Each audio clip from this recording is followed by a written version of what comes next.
চুল পড়া বন্ধ করতে কোরআনের একটি আয়াত 21 বার পরে ফু দিয়ে তেল দিন, আপনার চুল পড়া বন্ধ হয়ে যাবে ইনশাআল্লাহ। তবে তেলটা আপনি অবশ্যই জাইতুনের তেল ব্যবহার করবেন, কারণ জাইতুনের তেলের ব্যাপারে আল্লাহ পাক রব্বুল আলামিন নিজে বলে দিয়েছেন অদ্দিন ওয়াজ জাইতুন। এই জাইতুন ফলটার যে তেল রয়েছে আপনি সেখান থেকে যদি আপনি তেল ব্যবহার করতে পারেন, অরিজিনালটা ব্যবহার করার চেষ্টা করবেন, কারণ আমাদের ভিতরে বাংলাদেশের ভিতরে অনেক বেশি ফরমালিন রয়েছে, যার কারণে দেখা যাচ্ছে ভেজালে ভরে গেছে। আপনি অরিজিনালটা ব্যবহার করার চেষ্টা করবেন এবং কোরআন কারীমের একটি আয়াত পড়বেন। একটি আয়াত কিভাবে পড়বেন আমি আপনাকে বলে দিচ্ছি। আমাদের অনেকেরই কিন্তু চুল পড়ে যায়, দেখা যাচ্ছে বারবার বিভিন্ন ধরনের চিকিৎসা নিচ্ছি, এই চুল পড়া বন্ধ হচ্ছে না।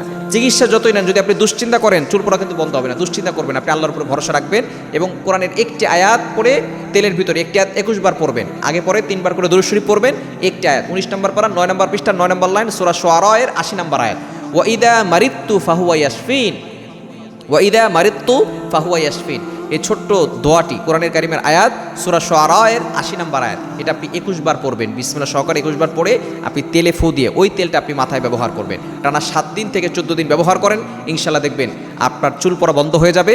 আপনি দুশ্চিন্তা করবেন, আল্লাহর উপরে ভরসা রাখবেন, দেখবেন আল্লাহ পাক রব্বুল আলামিন আপনাকে শিফা দান করবেন।